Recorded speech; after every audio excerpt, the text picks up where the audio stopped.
welcome. Welcome. I sound like John Oliver now.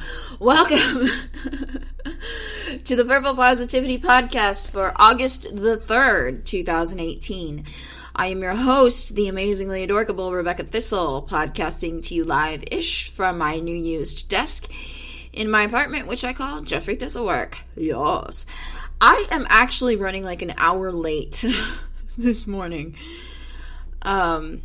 I slept in a whole whopping 15 minutes, so I got out of bed at about like 4:15, and then I got distracted, and I didn't sit down to start recording this until about 5:30, which, you know, it's already 30 minutes late for me. But, then I was in the middle of a recording, and I was like, oh, I've got to take a bath. I feel gross, and it's making me nervous, and I sound like shit. So I went and I took a bath, and now it is 6 o'clock, so I'm running an hour late for recording this show. And I still have to go to work. Yes, it's Friday. She asked me to come in, and I went, okay, I need the money. So, first of all, before I really get into it, I want to say that my doctor's appointment on Wednesday went okay. I'm not gonna lie, I was basically terrified up until the doctor walked in the room, and then I went from being terrified to slightly nervous, and then I walked out and mostly just felt irritated and weird. But overall, it went well, and I don't really have any complaints. So, yay for that. But what I want to talk about today is the Georgina Kincaid series. Well, okay, that's how it's going to start, but it's going to end somewhere else.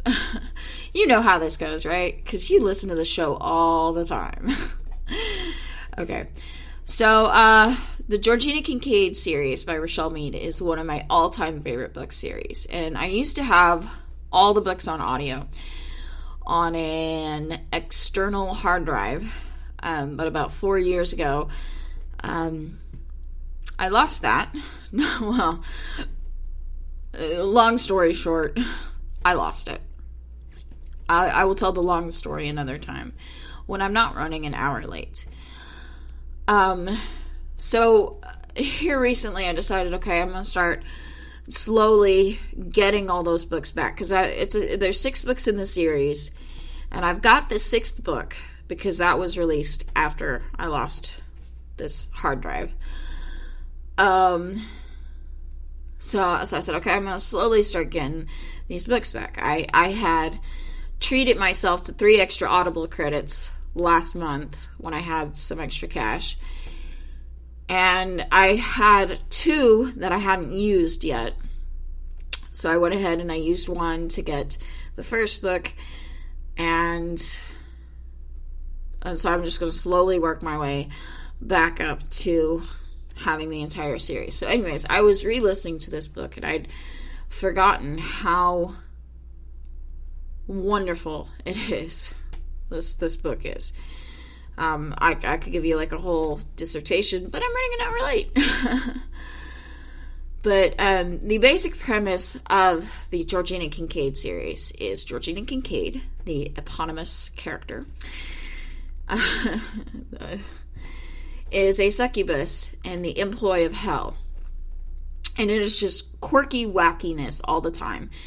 She's a succubus. She hangs out with a couple of vampires and an imp, and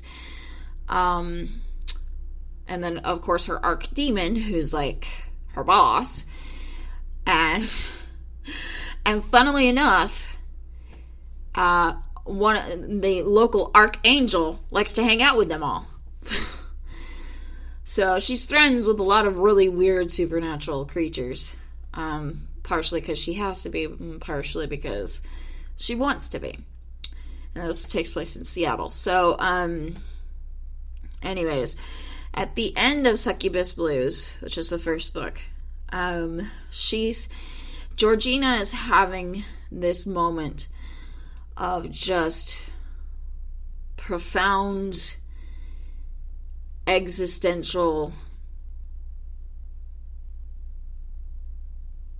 I don't even know if you could call it existential dread, or she's kind of having a little bit of a pity party if you look at it from the right angle. But yeah, I forgive it, because I'm like, you know what, lady, you've been around for about a millennia and a half, and you've seen more than your fair share of bullshit. But she's having this profound moment of, oh my gosh, I have fucked up everything in my life. My very, very long, immortal life. I have fucked up everything. And she's just feeling completely hopeless. Well, the archangel of the Seattle area, who has been helping her out throughout the novel, he's sitting in the car with her while she's having this moment. She's just sobbing into her steering wheel. And he tells her, he says, there's always hope. She goes, not for me. He says, no, there's always hope. And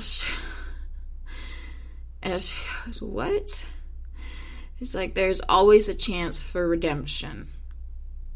And she goes, even for a succubus? And he looks at her and he's like, yeah, especially for a succubus. And that's like the biggest bit of foreshadowing ever.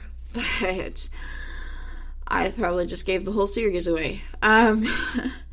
Anyway, so this is at the end of the novel, and I was listening to this at work yesterday, and it really stuck with me. This idea of never giving up hope. And I believe that I've talked about this in the past. And I talk about this with All Caps Someone on a regular basis. He's going through a lot right now. He's going through a lot. And he has his moments, as would anyone, where he just goes, I don't see a way out.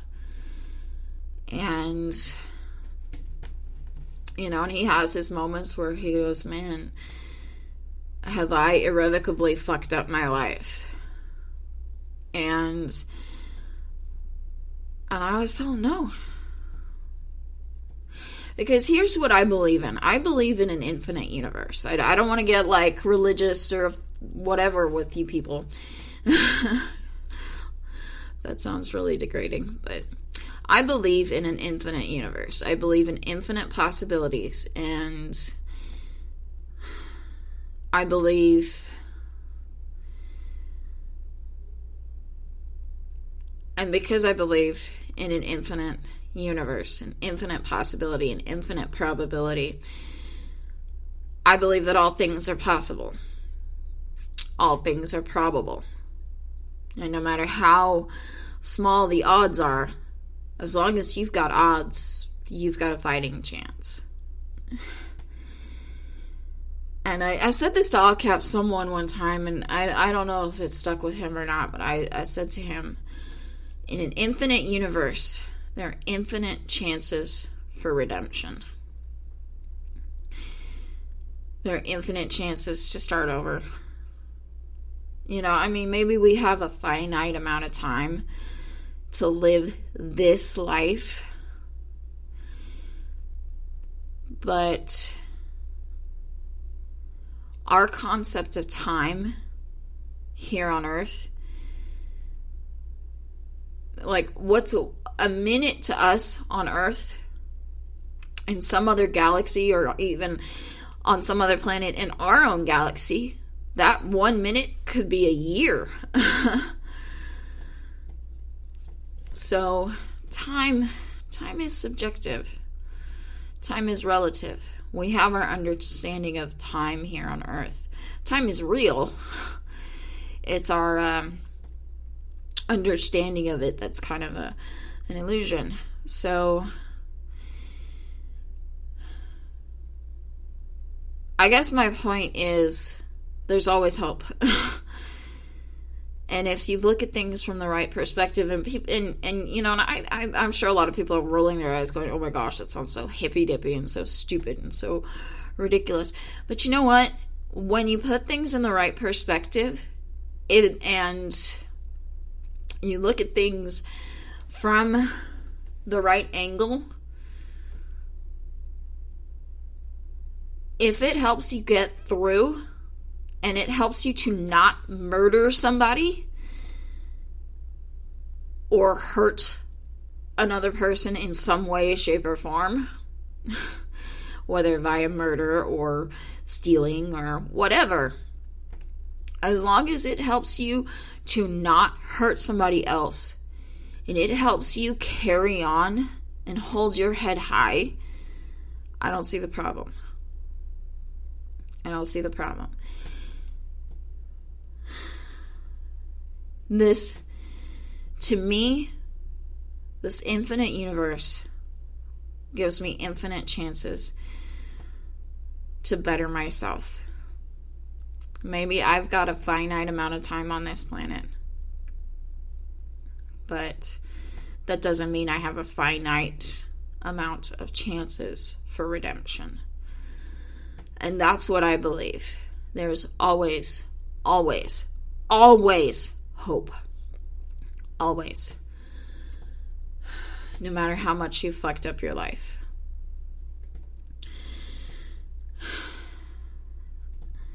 And that's really all I have to say about that. So, let me list off my gratitudes. My Greatitudes, because like in the Bible there's the Beatitudes. Maybe I have the Greatitudes. Grizzatitudes. I don't know. So first of all, again, as always, these are not in any particular order. These are not graded. But first of all, today, I am grateful for shampoo that smells like coconuts. There's something very comforting about sitting in front of this microphone and I can smell coconuts coming off of my head. So I'm very grateful for that innovation. Thank you. Actually, I think it's from Suave. Second of all, I am grateful. I have a lot of problems with my job, and there are a lot of things that are messed up at my place of employment, and I can't get into them for fear of losing said job. But I am grateful that they usually once a month buy us lunch, because we had our production lunch on Wednesday, and I tell you what, that shit saved my life. Not only on Wednesday, but on Thursday as well, because there were leftovers and I got to eat. I got to have leftovers on Thursday. So I got 2 production lunches. Just one was a reheated production lunch. And it was still good. So I am grateful for that. I tell you what. And number 3, today, I am grateful for people who try my patience and try my boundaries. I'm grateful for that. I'm grateful for when people are assholes to me. And you want to know why? Because it teaches me how to smile and hold my head high and not let it get to me. It teaches me how to love unconditionally.